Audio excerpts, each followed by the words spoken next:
আসসালামু আলাইকুম প্রিয় দর্শক, অন্য মঞ্চের আলোচনায় আপনাদের সকলকে আমন্ত্রণ জানাচ্ছি। আসসালামু আলাইকুম প্রিয় দর্শক, আন্তর্জাতিক কোন সংগঠন বা আন্তর্জাতিক পর্যায় থেকে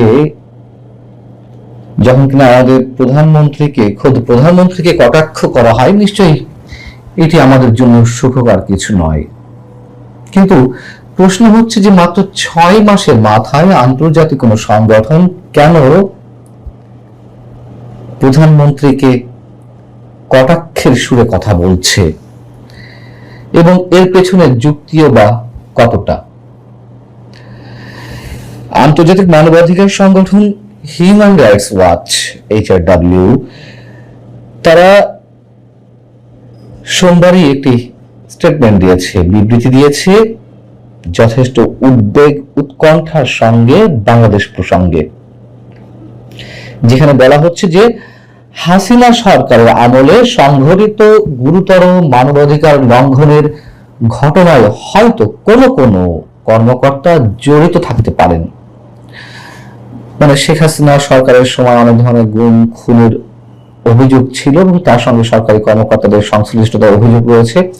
সেই বিষয়টি মনে করিয়ে বলছে, তবে বিক্ষোভকারীদের হত্যার পেছনে অর্থাৎ 2024-এর যে আন্দোলন, সেই আন্দোলনকারীদের হত্যার অভিযোগে কোনো দৃশ্যমান প্রমাণ ছাড়াই গ্রেপ্তার করা হয়েছে অনেককেই, একথা আমরা সবাই জানি। তারপরেও তারা আবারও উদ্বেগ প্রকাশ করেছে এখনো পর্যন্ত যে চিত্র তারা পাচ্ছে। একই সঙ্গে তারা বলছে যে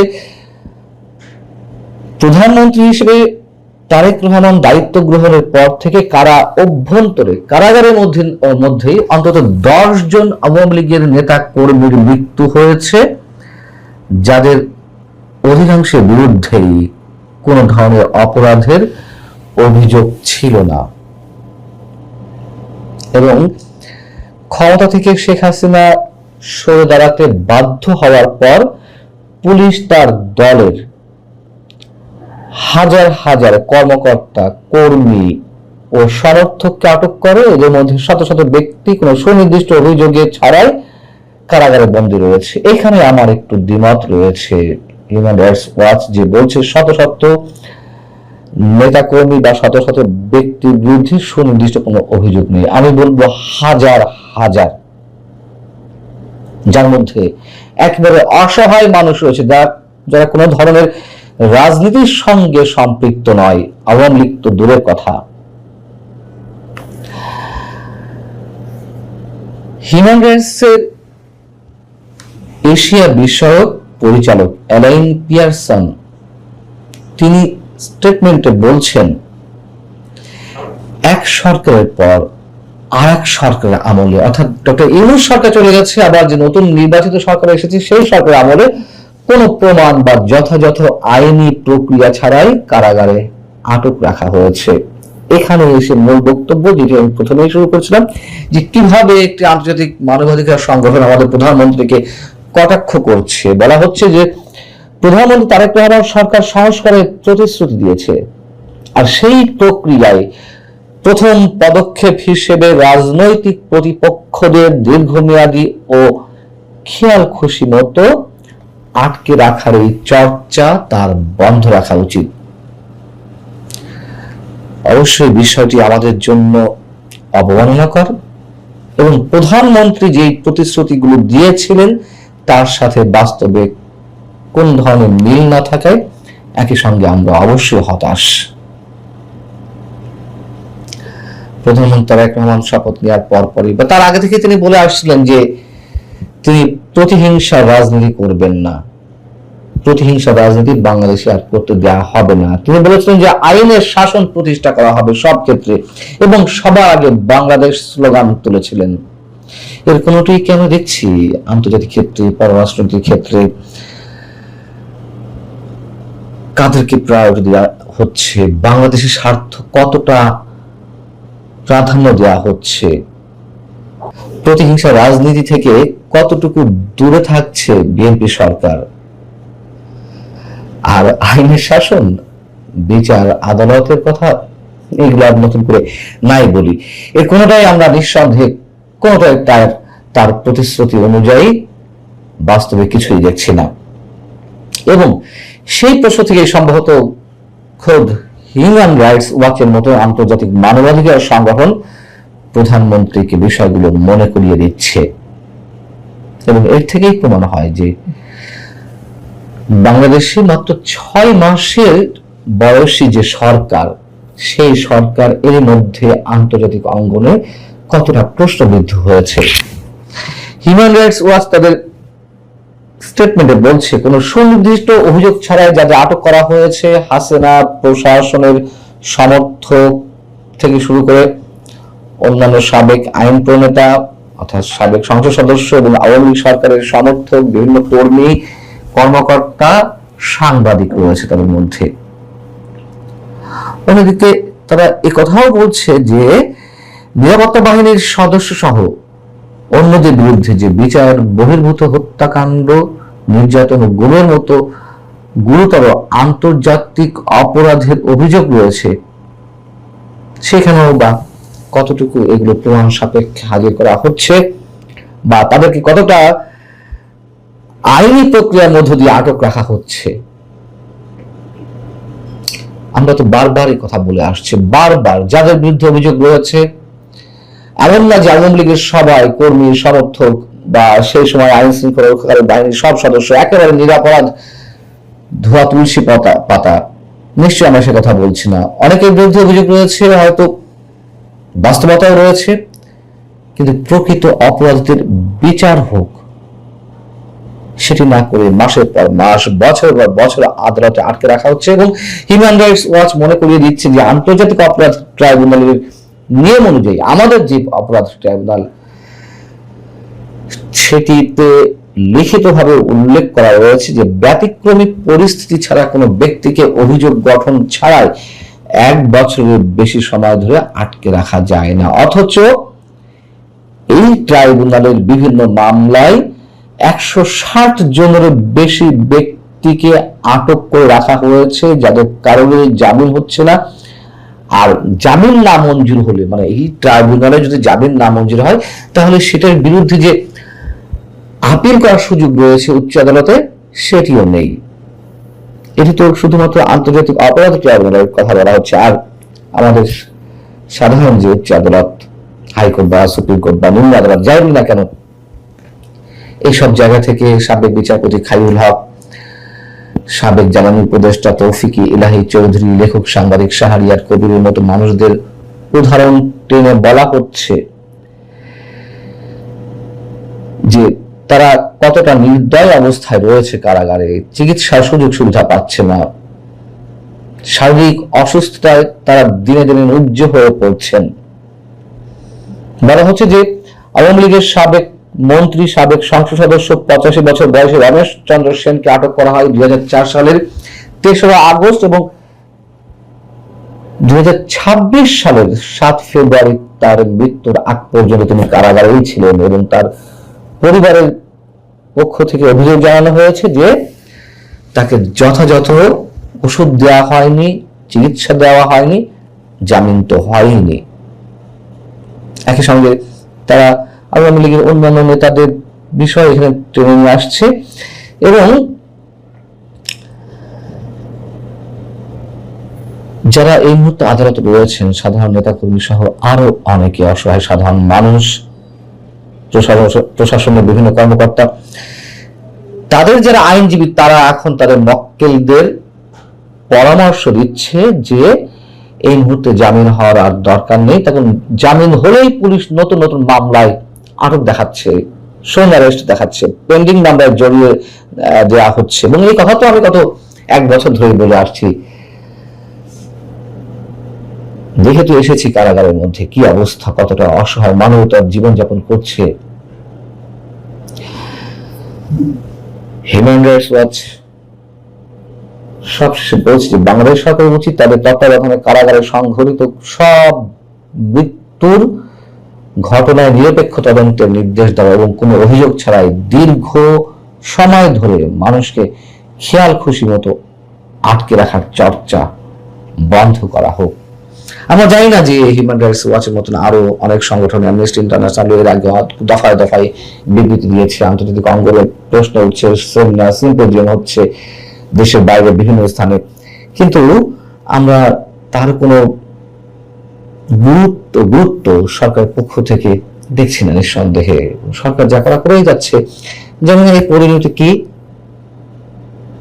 তবে যে কটাক্ষটি আন্তর্জাতিক মানবাধিকার সংগঠন HRW করলো, সেটি অবশ্যই এদেশের নাগরিক হিসেবে আমাদের জন্য অবমাননাকর, যেটি আমাদের প্রধানমন্ত্রীর উদ্দেশ্যে তারা মন্তব্য করলো। নমস্কার, আল্লাহ হাফেজ। ক্যালকাটা ডায়ালগস থেকে মনোজ দাস বলছি। আপনারা হয়তো জাপান এবং ভারতের মধ্যে একটা সাম্প্রতিক মেরিটাইম সিকিউরিটি কোঅপারেশন সমঝোতা হয়েছে, সেটাকে কথা আপনারা শুনেছেন। এটাকে এক কথায় বলা যায় ভারতের জন্য আর একটা গেম চেঞ্জার, একটা সমঝোতা। আজ আমরা আলোচনা করব কেন এটাকে গেম চেঞ্জার বলছি, কেন ভারতের কাছে জাপান এবং ভারত এক জায়গায় এলো, এই বিষয়টি নিয়ে আপনাদেরকে সাথে আজকে আলোচনা করব। সুতরাং এটি আলোচনাটা করতে গেলে একবার আপনারা শুধু দেখে নিন যে ভারত আর জাপানের যে মানচিত্রটা, সেই মানচিত্রটা দেখুন, দেখলে বুঝতে পারবেন ভারত আর জাপানের মধ্যে যে নতুন মেরিটাইম সিকিউরিটি কোঅপারেশন এগ্রিমেন্ট হলো, সেটাকে শুধু একটা প্রতিরক্ষা চুক্তি হিসেবে দেখলে আসল গল্পটা বোঝা যাবে না। এর পেছনে আছে কে? আছে চীন, আছে ইরান আমেরিকা যুদ্ধ, আছে আমেরিকার সামরিক শক্তির সীমাবদ্ধতা, যেটা এর আগে এতদিনে কোনোদিন এভাবে বোঝা যায়নি। আছে জাপানের জ্বালানি নিরাপত্তার প্রশ্ন, এবং সবচেয়ে বড় কথা আছে ভারত মহাসাগরের, ইন্ডিয়ান ওশানের ভূগোল। এটা একটা একটা করে খুব সহজভাবে আমরা বুঝে নেব যে কেন বলা হচ্ছে ভারত আর জাপানের এই কাছাকাছি আসা এই সমঝোতা কেন একটা গেম চেঞ্জার, সেটা নিয়ে আলোচনা করব। প্রথম প্রশ্ন, ভারত আর জাপান হঠাৎ এত কাছাকাছি এলো কেন? আসলে এই আশাটা, এটা কিন্তু হঠাৎ নয়। ভারত জাপান নিরাপত্তা সম্পর্কের ভিত তৈরি হয়েছিল বেশ কয়েক বছর আগে। 2008 সালে দুটো দেশ সিকিউরিটি কোঅপারেশনের যৌথ ঘোষণা করে। তারপর নরেন্দ্র মোদী এবং শিনজে আবের সময় সেই সম্পর্ক আরো গভীর হয়েছে। তারপর এলো defence technology cooperation, 2+2 dialogue, Malabar naval exercise এবং 2020 সালের ACSA লজিস্টিক্স এগ্রিমেন্ট। অর্থাৎ ভারতীয় যুদ্ধজাহাজ ও জাপানি যুদ্ধজাহাজ আজ প্রথম একে অপরের সঙ্গে পরিচিত হচ্ছে না। প্রায় 2 দশক ধরে দুই দেশের সামরিক বাহিনী একে অপরের সঙ্গে কাজ করা শুরু করে দিয়েছে। নতুন মেরিটাইম সিকিউরিটি কোঅপারেশন অ্যারেঞ্জমেন্ট সেই দীর্ঘ যাত্রার বর্তমান ধাপ। এর মাধ্যমে মেরিটাইম ইনফরমেশন শেয়ারিং হবে, মেরিটাইম ডোমেইন অ্যাওয়ারনেস হবে, সার্চ অ্যান্ড রেস্কিউ অপারেশন সেটা দেখা হবে, ডিজাস্টার রিলিফ কিভাবে করা যায় দেখা যাবে, এবং সফিস্টিকেটেড নেভাল এক্সারসাইজ, এই সব ক্ষেত্রে, সামুদ্রিক সর্বক্ষেত্রে দুই দেশের সহযোগিতা বাড়বে। আরো গুরুত্বপূর্ণ কি জানেন? দুই দেশ যুদ্ধ জাহাজ ডিজাইন করা, তৈরি করা, মেনটেন করা এবং ডিফেন্স টেকনোলজি নিয়েও একসঙ্গে কাজ করার সম্ভাবনা দেখা শুরু করে দিয়েছে। সহজ ভাষায় বললে, আগে সম্পর্কটা ছিল ভারত আর জাপানের মধ্যে কি রকম ছিল, চলুন একসঙ্গে মহড়া করি। আর এখন সম্পর্কটা কোথায়? প্রয়োজন হলে সমুদ্রে আমরা একসঙ্গে একে অপরের সাথে কাঁধে কাঁধ মিলিয়ে কাজ করব। আর পার্থক্যটা এখানেই। দ্বিতীয় প্রশ্ন, দুটো দেশকে কাছে আনছে কে? এর একটাই উত্তর, চীন। তবে দুদেশের সমস্যা কিন্তু এক ধরনের নয়। ভারতের সামনে চীন দাঁড়িয়ে আছে হিমালয়ে, লাইন অফ অ্যাকচুয়াল কন্ট্রোলে, কারণ ওখানে কোনো স্বীকৃত কোনো সীমারেখা নেই। আবার ভারত মহাসাগরেও পিপলস লিবারেশন আর্মি নেভি, যার সহজ নাম হচ্ছে PLA নেভি, তার উপস্থিতি বাড়ছে। জাপানের সামনে চীন দাঁড়িয়ে ইস্ট চায়না সিতে, সেনকাকু দ্বীপে, ডায়াওজু সেই দ্বীপে। এই দ্বীপগুলো নিয়ে চীনের সাথে জাপানের বিরোধ আছে। আবার তাইওয়ান নিয়ে যুদ্ধ হলে জাপানও তার অভিঘাত থেকে বাঁচবে না। কেন? কারণ তাইওয়ানকে চীন বলে যে অখণ্ড চীনের অংশ, আর সেটা নিয়ে লড়াই হলে সেই আগুনের আঁচ জাপানের ঘাড়েও পড়বে। এবার মানচিত্রটা দেখুন, চীনের পূর্ব দিকে জাপান, চীনের দক্ষিণ পশ্চিমে ভারত। তাই চীনের সঙ্গে কোনো সংঘাত না চেয়েও বেজিং তার ক্রমবর্ধমান সামরিক ক্ষমতা ভারত এবং জাপান এই দুদেশকে কাছাকাছি নিয়ে আসতে বাধ্য করেছে। কিন্তু 2026 সালের এই সমীকরণে একটা নতুন জিনিস আছে। নতুন জিনিসটা কি? এখানে আসছে ইরান আমেরিকা যুদ্ধ। দেখুন, দ্বিতীয় বিশ্বযুদ্ধের পরে জাপান, আমেরিকা তার আগে যায়নি, পার্ল হারবারে জাপান আক্রমণ করে এবং পার্ল হারবার আমেরিকার পোত। সেখানে করবার পর, আক্রমণের পর আমেরিকা যুদ্ধে ঝাঁপিয়ে পড়ে এবং যুদ্ধ শেষ হয় আমেরিকা যখন পারমাণবিক বোমা ফেলল জাপানের হিরোশিমা আর নাগাসাকিতে। কিন্তু দ্বিতীয় বিশ্বযুদ্ধের পরে জাপানের নিরাপত্তার মূল ভিত্তি হয়ে গেল আমেরিকা, যে আমেরিকা তার উপরে বোমা ফেলেছিল। বাধ্য হয়ে এটা জাপানের নিজের সেলফ ডিফেন্স ফোর্স যদিও অত্যন্ত শক্তিশালী, কিন্তু তার ultimate military deterrence, nuclear umbrella, অর্থাৎ লড়াইতে যুদ্ধ বাঁধলে জাপানের পাশে এসে দাঁড়াবে কে? আমেরিকা। সেই ছাতা, নিউক্লিয়ার আমব্রেলা এসেছে আমেরিকার কাছ থেকে। জাপান পারমাণবিক শক্তিধর দেশ নয়, এটা আপনারা জানেন। চীনের পরমাণু শক্তি আছে, আর চীনের সেই পরমাণু শক্তির ভয় দূর করতে এতদিন জাপানের মাথায় ছিল কে? আমেরিকার ছাতা। এখন ইরান যুদ্ধ জাপানের সামনে একটা অস্বস্তিকর প্রশ্ন তুলে দিয়েছে। আমেরিকাকে যদি একই সময়ে মিডল ইস্ট এবং ইন্দো প্যাসিফিক এই দুই জায়গায় বড় সামরিক সংকট সামলাতে হয়, তাহলে কি হবে? এই প্রশ্নটা আর বইয়ের ভেতরের প্রশ্ন নয়, কারণ জাপানে বেস করা যে মার্কিন এয়ারক্রাফট ক্যারিয়ার, যেটা যুদ্ধ জাহাজ USS জর্জ ওয়াশিংটনকে জাপান থেকে সরিয়ে নিয়ে যাওয়া হয়েছে মিডল ইস্টে, সেখানে প্রয়োজন হয়েছে। এর অর্থ এই নয় যে আমেরিকা জাপানকে ত্যাগ করেছে। এখনো US জাপান সিকিউরিটি অ্যালায়েন্স অটুট, কিন্তু ঘটনাটা একটা কঠিন বাস্তবতা দেখিয়ে দিয়েছে জাপানকে। সেটা কি? সেটা হলো আমেরিকা অসীম শক্তিধর দেশ নয়, আমেরিকার সামরিক শক্তি অসীম নয়। সেটা চোখে আঙুল দিয়ে দেখিয়েছে ইরান। 5 দিনে ইরান যুদ্ধ শেষ করতে গিয়েছিল, এখন 6 মাস শেষ হতে গেল, এখনো যুদ্ধ চলছে, এখনো শান্তি আসেনি। ইরান এখনো শক্ত হয়ে দাঁড়িয়ে আছে, মাথা উঁচু করে দাঁড়িয়ে আছে।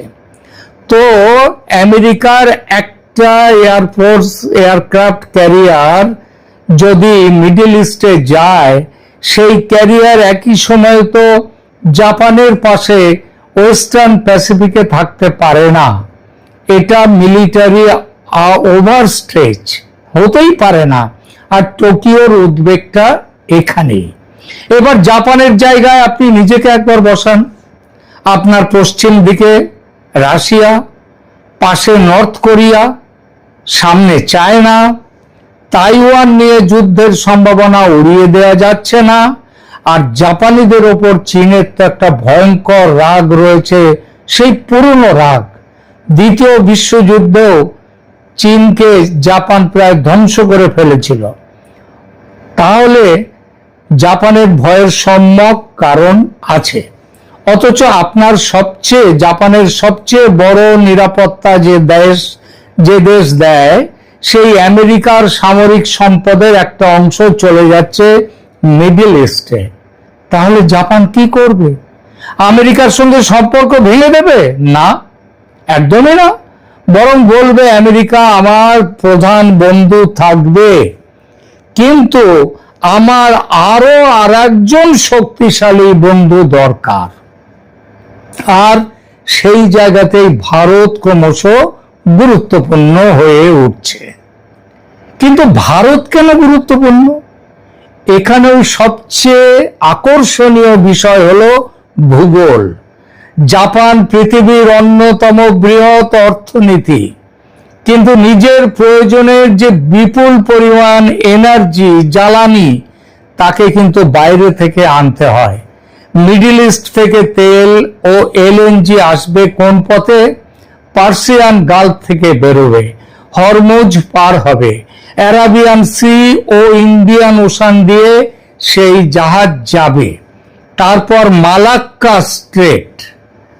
এইখানে এই পূর্ব এশিয়া হয়ে জাপান, তারপরে এবার মানচিত্রে ভারতকে বসান। দেখবেন জাপানের ইকোনমিক লাইফলাইনের একটা বড় অংশ, বিরাট অংশ ভারতের পাশ দিয়ে যাচ্ছে। তাই জাপানের নিরাপত্তা শুধু টোকিও বা ওকিনাওয়া থেকে শুরু হয় না। এক অর্থে জাপানের এনার্জি সিকিউরিটি, জ্বালানি যে সিকিউরিটি, নিরাপত্তা শুরু হচ্ছে স্ট্রেট অফ হরমুজ থেকে।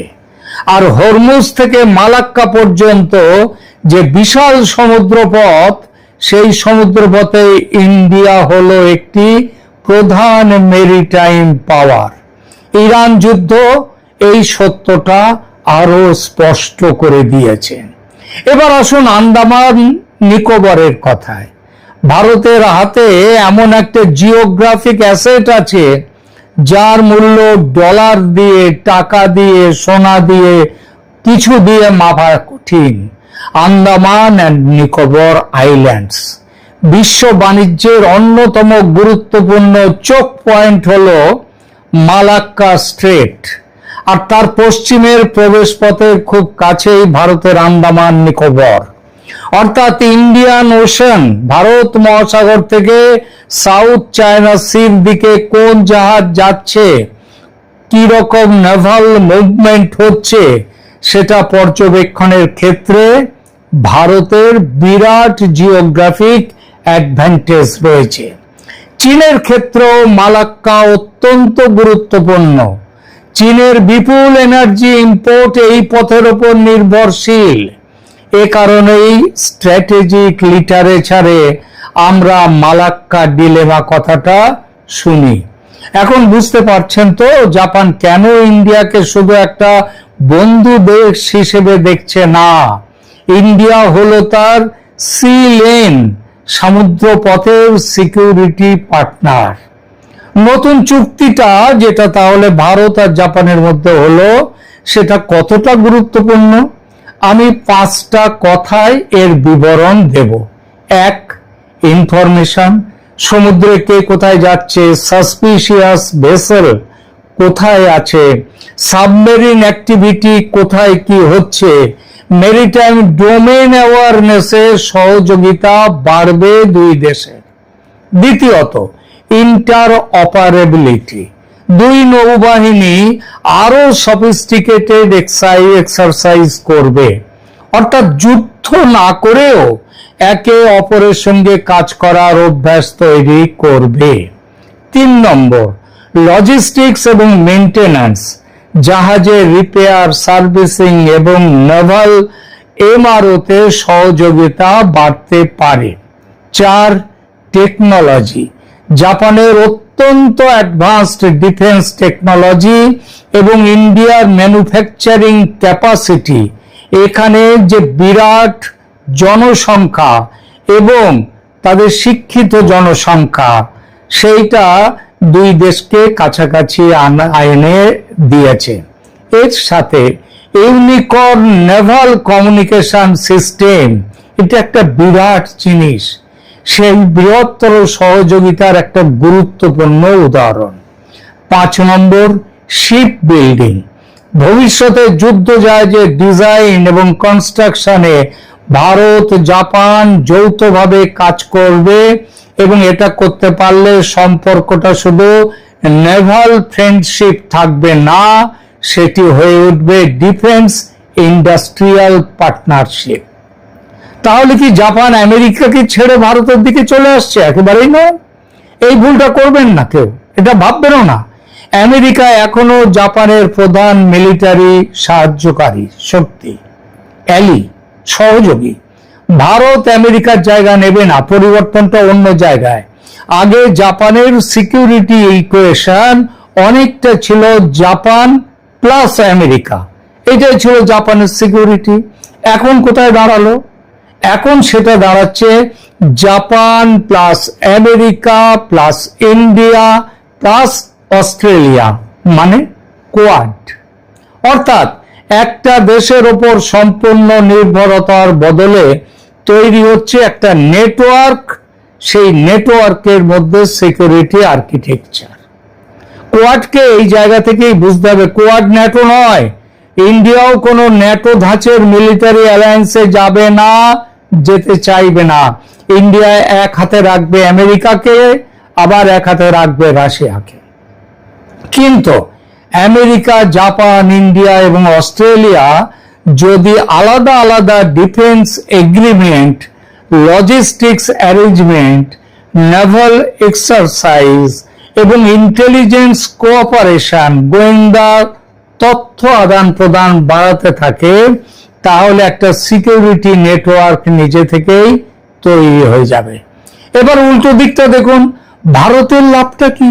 ভারত এমন একজন পার্টনার পাচ্ছে যার প্রযুক্তি বিশ্বমানের, শিপ বিল্ডিং ক্যাপাবিলিটি অসাধারণ, অর্থনীতি বিশাল, আমেরিকার সঙ্গে ঘনিষ্ঠ সামরিক সম্পর্ক আছে এবং চায়না নিয়ে যাদের উদ্বেগ আছে, ভারতের মতো জাপানেরও বিরোধিতা আছে চায়নার সাথে। সুতরাং জাপানের সঙ্গে ঘনিষ্ঠ হলে ইন্ডিয়াকে নিজের কোনো স্ট্র্যাটেজিক অটোনমি ছাড়তে হচ্ছে না, বরং অনেক কিছু পাচ্ছে। আর এটাই ভারতের কাছে বড় সুবিধা। এখানে ম্যান পাওয়ারের কথাটা একটা মাথায় রাখতে হবে। জাপান ক্রমশ বৃদ্ধদের শহর হয়ে যাচ্ছে, সেখানে যুবক যুবতীরা আজকাল বিয়ে করছে না, বিয়ে করলেও বাচ্চা চাইছে না, তাদের জনসংখ্যা ক্রমশই কমে যাচ্ছে। এই পরিস্থিতিতে বিরাট জনসংখ্যার দেশ ভারত জাপানকে সেই জনসংখ্যার গ্যারান্টিটা দিচ্ছে। কিসের? এখানে এসো কাজ করতে, এখানে শিল্প তৈরি করো, আমরা আমাদের ওয়ার্কফোর্স দেব। চায়না যদি ইস্ট চায়না সিতে জাপানের ওপর প্রেসার বাড়ায়, তাকে এখন বৃহত্তর ইন্দো প্যাসিফিক ইকুয়েশন মাথায় রাখতে হবে যে ভারত, জাপান, আমেরিকা, অস্ট্রেলিয়া সব রয়েছে জাপানের সাথে। আবার ইন্ডিয়ান ওশানে চায়না যদি তাদের নেভাল প্রেজেন্স, তাদের নৌ যে প্রেজেন্স বাড়ায়, ইন্ডিয়ার পেছনেও ইন্টারন্যাশনাল পার্টনারশিপ শক্তিশালী হচ্ছে। অর্থাৎ বেইজিং এর স্ট্র্যাটেজিক ক্যালকুলেশন আর শুধু চায়না বনাম ইন্ডিয়া অথবা চায়না বনাম জাপান এটা নয়, এইভাবে নয়। এর সামনে ধীরে ধীরে তৈরি হচ্ছে ইন্ডিয়া, জাপান, অস্ট্রেলিয়া, ইউএসএ, এই 4 দেশ, এরা একটা ইন্টার কানেক্টেড মেরিটাইম নেটওয়ার্ক এবং এর ক্ষমতা বিশাল বলাই বাহুল্য। শেষ কথাটা খুব গুরুত্বপূর্ণ। ইরান যুদ্ধ জাপানের মাথার উপর থেকে আমেরিকার সামরিক ছাতা সরিয়ে দেয়নি, কিন্তু ছাতার সীমাবদ্ধতা দেখিয়ে দিয়েছে। মিডল ইস্টে আমেরিকাকে যদি দীর্ঘদিন বিপুল সামরিক শক্তি আটকে রাখতে হয়, ইন্দো প্যাসিফিকের অ্যালিসদের নিজেদের নিরাপত্তার জন্য আরো দায়িত্ব নিতে হবে। জাপান সেই বার্তাটি বুঝেছে, আর ঠিক এখানেই ভারতের গুরুত্ব দিনকে দিন ভয়ঙ্কর ভাবে বেড়ে যাচ্ছে। কারণ ইন্ডিয়ার হাতে 3টে জিনিস আছে: ভূগোল, নৌ ক্ষমতা এবং স্ট্র্যাটেজিক অটোনমি। তাই নতুন ইন্ডিয়া জাপান মেরিটাইম সিকিউরিটি কোঅপারেশনকে আমি কোনো বিচ্ছিন্ন চুক্তি হিসেবে দেখব না। জাপানের প্রধানমন্ত্রীকে সরাসরি প্রকাশ্যে মোদী তার নিজের বোন বলে স্বীকার করে নিয়ে সম্পর্কের মধ্যে শুধু দেশের নয়, একটা পার্সোনাল টাচও দিয়েছেন। এর পেছনে 3টে বড় পরিবর্তন কাজ করছে এবং এই সিকিউরিটি চুক্তি একটা বিরাট তারা কাজ দেবে। এটা কোন দিকে বড় পরিবর্তন কাজ করছে? চায়নার নেভাল এক্সপ্যানশন, জাপানের সিকিউরিটি নরমালাইজেশন এবং আমেরিকার মিলিটারি ওভারস্টেজ, এই 3টে রাস্তা এসে মিলেছে ভারত মহাসাগরে।